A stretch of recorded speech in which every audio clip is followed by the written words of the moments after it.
Praise the Lord, everybody. We want to thank you for taking a few minutes of your day and your time to uh, meet with us. We're having another transition talk. This is an effort from the Passing the Mantle initiative of the Assemblies of the Lord Jesus Christ. And we just take time to talk to men and men of God who are transitioning into leadership roles. And tonight we're honored to have some guests with us. First of all, I want to welcome Brother Russell Champlain, who's working with the Mantle Ministry, and myself. He's in Citrus Heights, California. I'm Pastor Rob Jones in North Las Vegas, Nevada. And we have with us Bishop Dan Hathaway and Pastor Dan Mundy from Piqua, Ohio, Piqua Apostolic Temple. Yes, And sir. they have made that pastoral transition and leadership change. I believe they're about 4 years into it.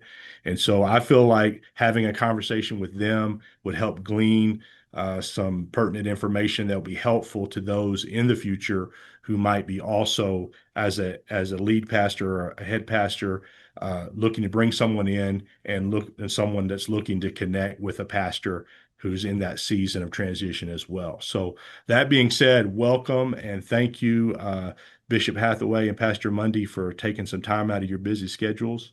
What I'd like you to do, if and either one of you could start it off, maybe you could just give us a brief uh, story about Piqua Apostolic Temple and maybe how your ministries came together. Where do you want me to start? All the way at the beginning. Well, how long have you were you pastor I've pastored since 1991. there in Piqua? Yeah, Okay, and did you start the church? I've always been here. I Okay, received the Holy Ghost in this church out of college and wow, started out young in this church, and I've been in this church basically my whole adult life from about 20 on. I'm 73 now, so tremendous, tremendous. yeah, and the church is actually, I don't know how far you wanted me to go back, but the church is in existence since 1907. Oh, wow. Just just about probably, and we tried to find who actually preached the initial inaugural message in this particular area and how that came about. I've got some records for that, but that's a long story. That's an Azusa Street story. So, Okay. Well, awesome. but Well, yeah, how did you get connected with how do you and Pastor Monday get connected? well, we basically have been uh, distant friends. They're in Anderson, Indiana, and we knew uh, Pastor and St. Clair and his sons Luke, so we knew them. And when Brother Mundy went on the field, we had them over to preach here on several occasions, and that's how we got to know each other. Obviously, not knowing that it would turn out like this at this particular point, but that's how we knew them. And so about the time I turned, I think probably roughly around 60 years old, I just felt the Lord and just kind of nudging me to start praying this direction. So it was like 10 years before this actually happened until I felt God wanted me to pray about it. And of course, along the line, you kind of learn some things and learn some things on not to do and what to do. So that's my story up to this particular point. Something really Go sorry, go ahead. ahead, brother. No, go ahead, I was brother. gonna say a couple things that he didn't really say. His daughter and son-in-law was youth pastors in Anderson when I was a young person Okay.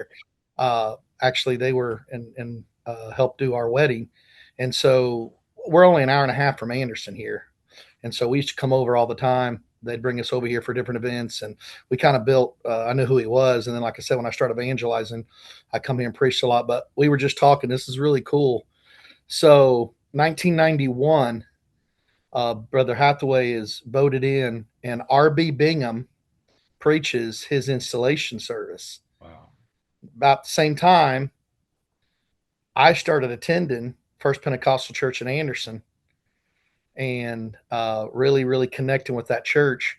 And so Brother Bingham was over here preaching this man's installation, and the young man that was going to take his place 30 years later had just started going to his church as a young man. That's Wow.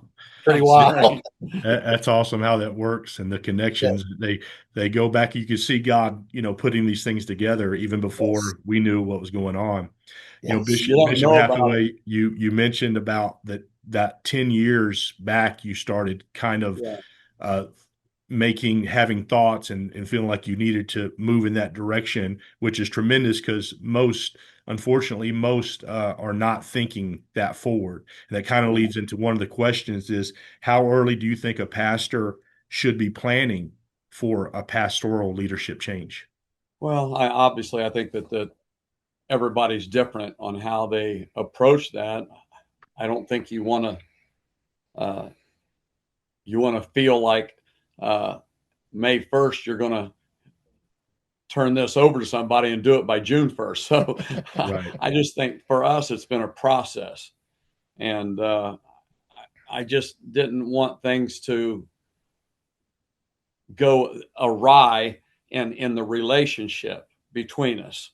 You understand what I'm saying? I mean, Absolutely.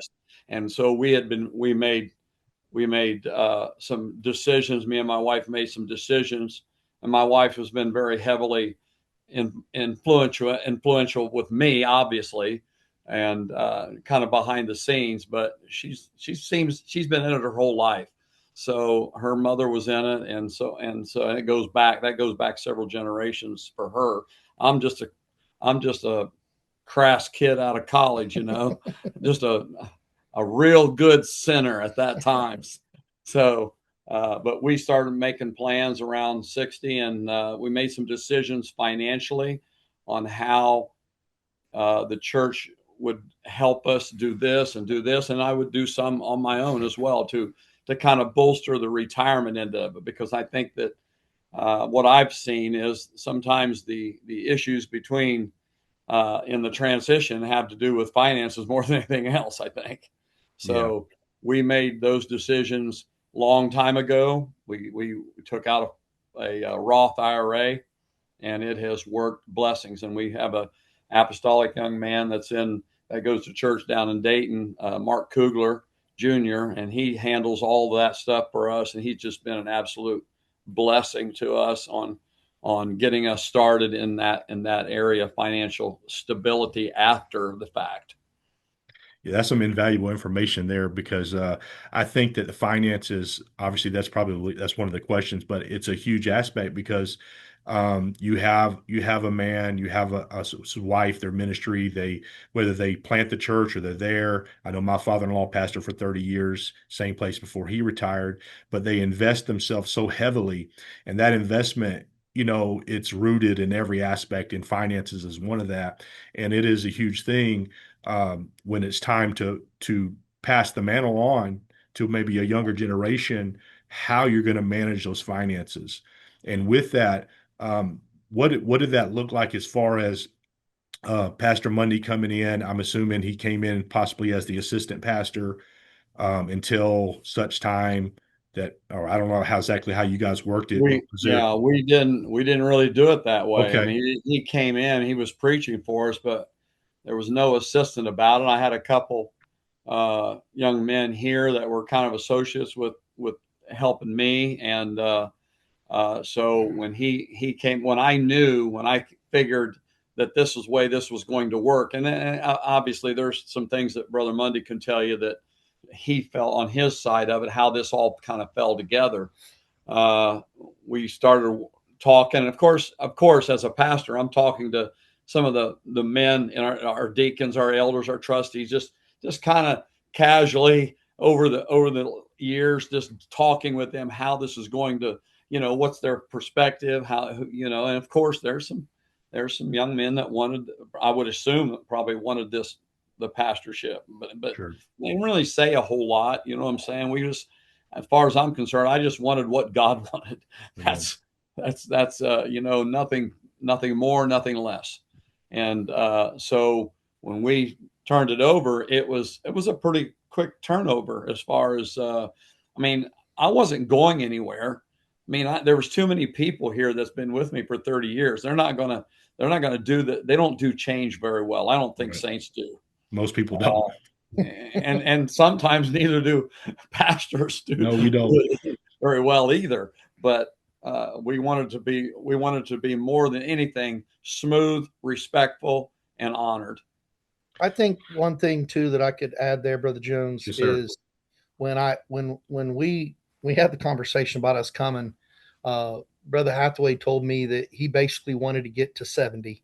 He said that was his plan. He wanted to retire when he was 70, and that was it's about a year and a half away from us getting here in December of 21. And so in our minds, we're like, a year and a half, that's nothing. Um, so he really, really let us have a lot of freedom and liberty right away. And we started just trying to push some of our vision and just some of the things that we wanted to see. And they were very supportive, basically just pushing us, do it. And I'll never forget, it was a Wednesday night. We were sitting on the platform. It was in April, and during worship service, and him and I are sitting on the platform, and he looks at me and he says, "I think it's time to vote." And I said, "Do what?" We'd been there 5 months. And I said, "Do what?" And he said, "Let's talk about it after church." And so after church, he said, "Man, I really, really, I don't know what to do because I feel like that, it's time." And he said, "I feel like you're ready. I feel like the people are ready." He said, "But I wanted to wait till I was 70." And I said, "Well, we can leave everything the same financially for another year if you want to go ahead and make that transition." And I think that set his mind at ease too. And so we voted, I think 6 weeks later. May 18th was just our 4-year anniversary of being voted in. It was unanimous. I mean, there was no nay votes. Well, that's what you want. That's Well, that way you don't lose anybody. I don't know if it'd be that way now or not. Well, that'll be a discussion for another day. Yes, I want to have Brother Champlain jump in here. Maybe he's got Yes, some sir. comments or questions. Sorry, my mic was muted. You're good. Yeah, so I had a couple questions. What are some things as far as you, Brother Mundy? What are some things that, because you said that you came in, what, about 4 years ago? Is that what you said? I come in, 4.5 years ago, December, and then we were 4.5 voted years. in May. So we've been pastor for 4 years now. Yeah. So one of the things I wanted to ask was, what are some things that that you admired about the pastor before you, that you kind of were looking to or hoping to carry on after the transition? Because um, sometimes people get an idea in their head that the new pastor is just going to come in and just change everything up. But I kind of want to. I'm kind of interested in seeing what you admired about the current pastor and what you wanted to continue, going Yeah. forward. So first off, obviously the longevity, the fact that there wasn't guys in and out of here for years. I mean, he had 30 years here, and the fact that he was thinking about it, it was on his mind. But I will say, as far as wanting to be here, my family traveled off and on for 7 years. We spent 16 months at another church, but other than that 16 months, we were on the road full time 7 years. My kids, when I first started traveling, were teenagers, and so you go to different churches, you experience different service, you experience different atmospheres, different methods. Sure. And my kids loved this church. It's a worshiping church and it's a word church. It's one of the easiest places to preach, and it's one of the easiest places to worship. And so knowing that he had spent 30 years, and I don't know, I can't speak before him, but when I got here, the environment and the atmosphere was ripe. I mean, the people were, it was just an easy place to be. And that doesn't just happen, that's created. Right. And so knowing that we were stepping into that, and two, one of my heartbeats has for many, many years been Christian education. And they've got a Christian school here that's been here now over 50 years. And he was a big part of that during his tenure too. So they had everything in not that he did it all, but he facilitated it. And so everything we wanted, it checked all the boxes. My pastor, Dorsey Simmons, had initiated the Christian school back in 1975. And I took the reins of the school in 1978. Wow. And so I was with the school for 40 years. Well, I'm still obviously Still here. being pastor, you're still part of it. So, yeah.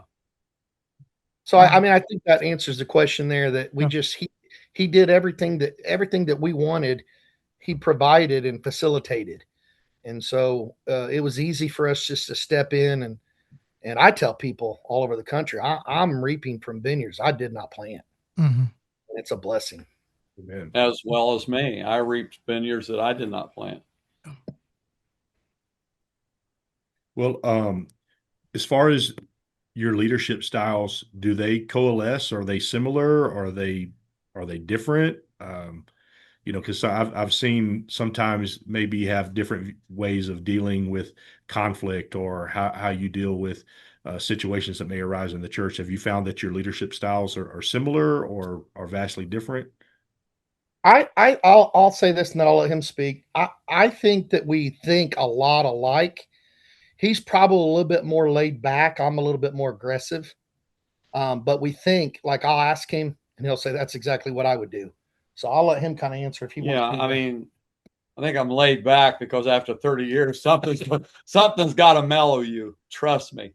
So yeah, I am a little more laid back. I'm a lot.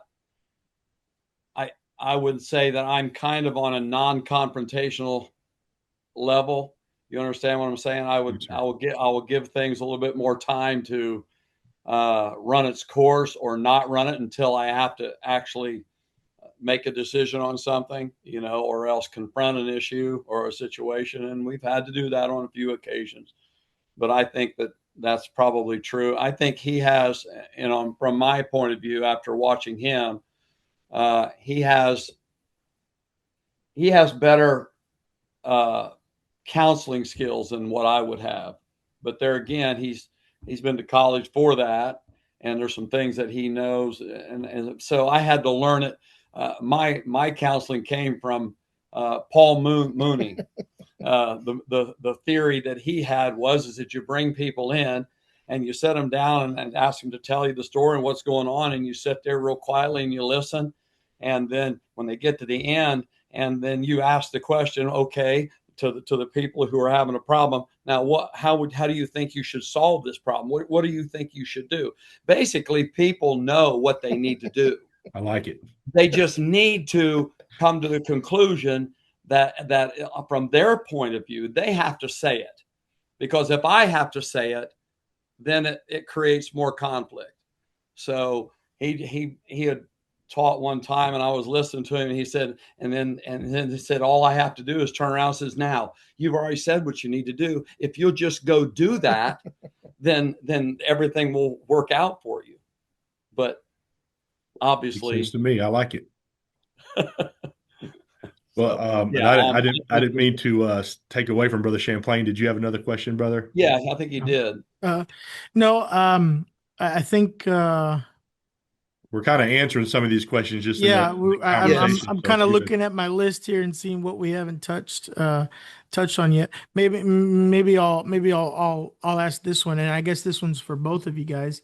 Um, and I'm asking this from a perspective of that I'm right now currently in the process of a transition, and I know from personal experience that there are definitely some things that I'm nervous about, and so my question is, what are some of the things that you're either one of you were nervous about, are nervous about going forward with this transition? Like, and I'm asking this. It's a little bit of a vulnerable question because you got to be a little transparent, but I think it's really helpful for other people that are looking to go through this process to kind of identify and say, oh, that person also experienced that, and maybe you guys have some insight because you guys have now been 4 years into this, and so what are some things that you were nervous about,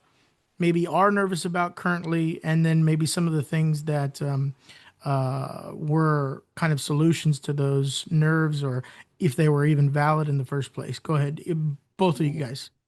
Uh, I think that the thing that I was worried about more than anything, but I'm a little more on the sentimental side.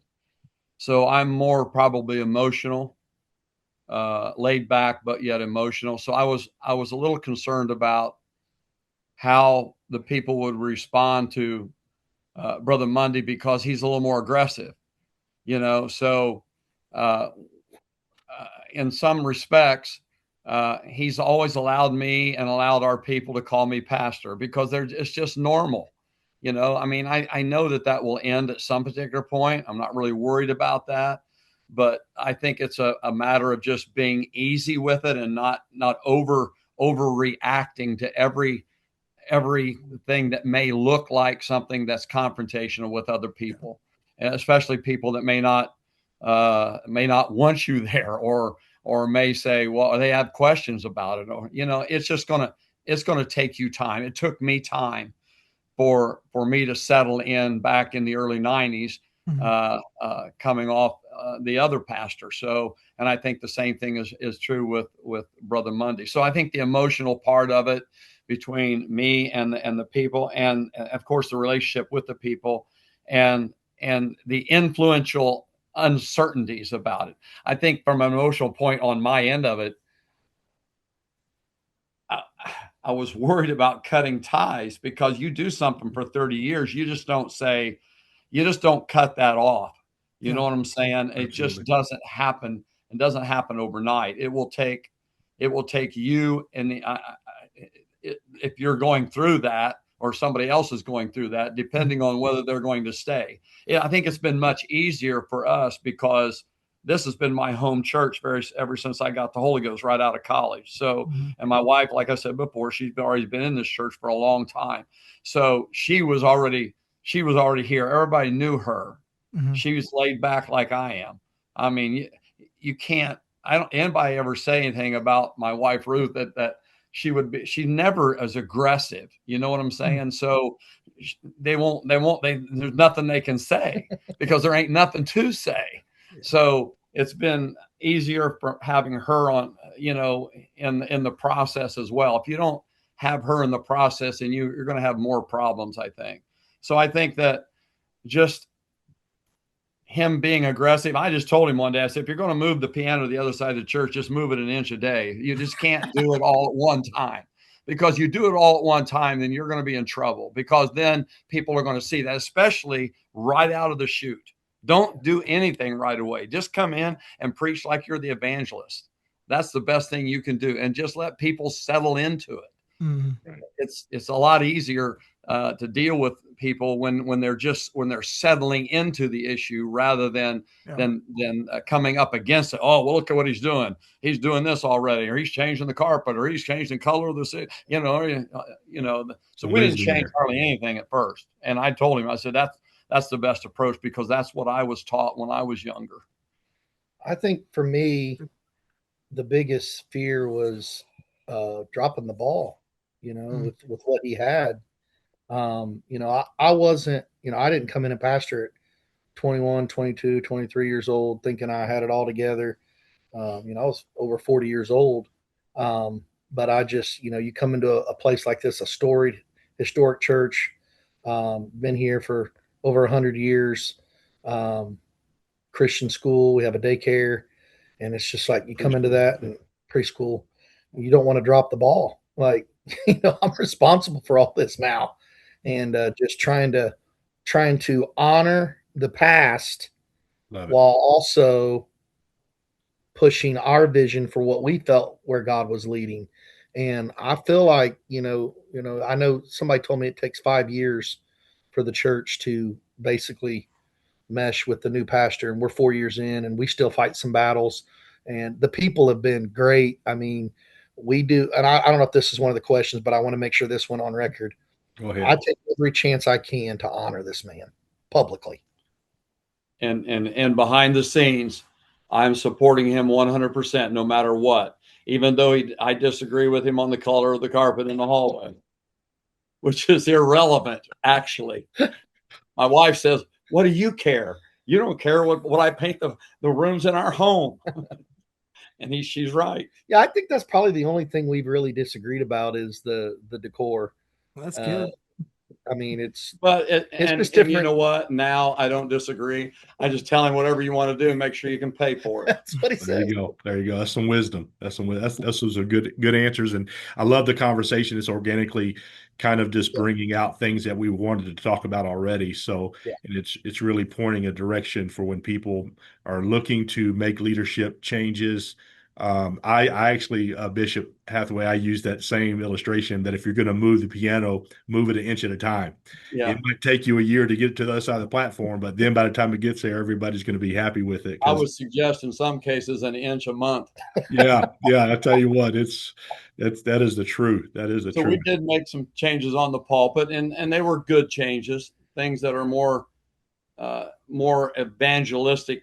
You know what I'm saying? Rather than people just have it. So we did make some of those same changes, but we did it over a period of time, and the people were fine with it. I think for the most part. Obviously, you're going to always have somebody yeah, from the old school that says, Right. "Well, that's not the way we did it." yeah. Well, you know what? You can't tell them this either, but things change, Mhm. and that's a part of life. I mean, I don't look the same as I did 30 years ago either, or 50 years ago for that matter. But you're right, just a little at a time, and that's how we've done it. And after 5 years, I mean, there's still some things that we need to change, but it's, you got to have the money to do what you need to do too. Absolutely.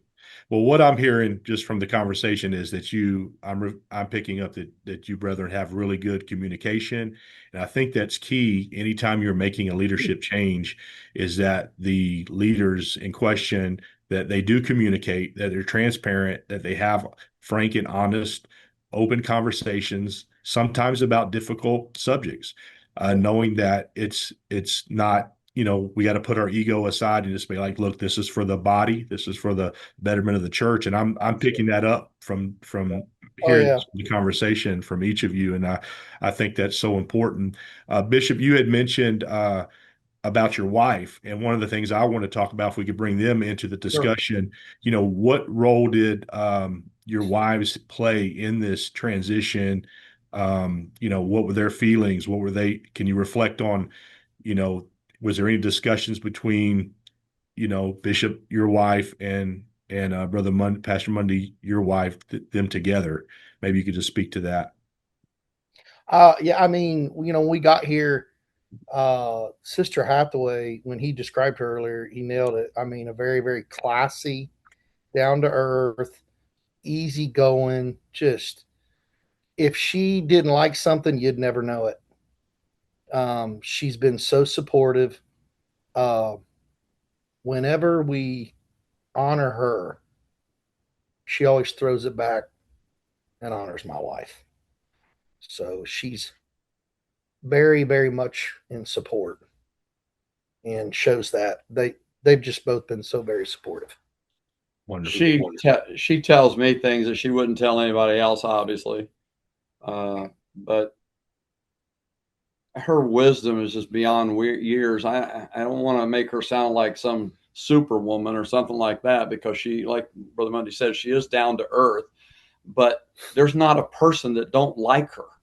True story. I mean, even I like her. How about that? Yeah, that's good. And sometimes she has to tell me, because in private, I'm a little more aggressive with my thoughts with her.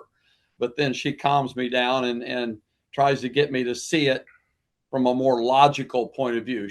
There again, she was one of 12 kids. So she was 8, and sometimes I call her 8 of 12. So I named her 8 of 12. So, but yeah, I mean, growing up in that kind of family, you learn to be diplomatic, I promise you. Awesome. Well, we all know that our wives play a huge role in our ministries. We may be in the forefront most of the time with the mic in hand, preaching and teaching, but man, they're so supportive, and I know it's a blessing to have two good, godly women in your lives. As we kind of wind this thing down, I don't want to overlook any opportunity. Maybe you came into this and it was something that you felt like you wanted to talk about, maybe some words of wisdom, maybe some things that you wanted to speak to those who may watch this later, who maybe even in a couple of years down the road be going through a similar transition, some things you may want to speak about or talk to them about? Well, I think probably I've seen a phrase one time that I think that fits for what we're doing here, I think.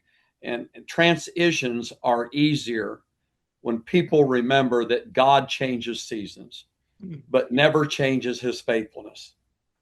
And to me, to know that there is change inevitable, but yet he's still the same God as he always has been in our life from the very beginning to now.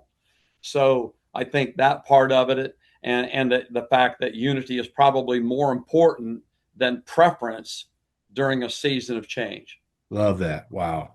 Is more important than anything else, because there are two things I learned a long time ago from a Baptist minister who was the head of Christian Law Association. Then we knew them.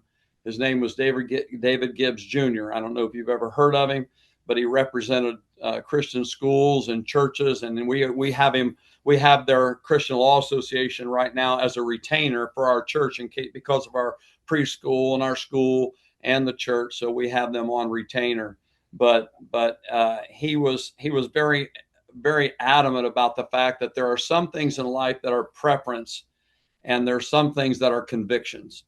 And so if you prefer something, that's one thing. But if it's conviction, you better be willing to die for it. So that's preference or conviction. Unity is more important than preference in a transition. I love Yes. that. During a season of change, yes. Yes, sir. Brother Mundy, what about yourself? You have any closing remarks or any advice for someone that's going to be in your shoes or similar? You know, the only thing I can say, and I guess it's probably just going to be kind of a bringing back up what I've already said, but just a couple things that stand out is I feel like if I will take every chance I can to honor Brother Hathaway and Sister Hathaway, that it helps keep the unity. It helps people see my heart. You know, we connect very, very well here with the students and the young marrieds. It's taken a little longer for us to connect to the elders and to the seniors in our church. We're getting there, but it's taken us a little longer. But I wanted them to see that I had no intentions of forgetting the past or just out with the old, in with the new. I wanted to marry the future with the past.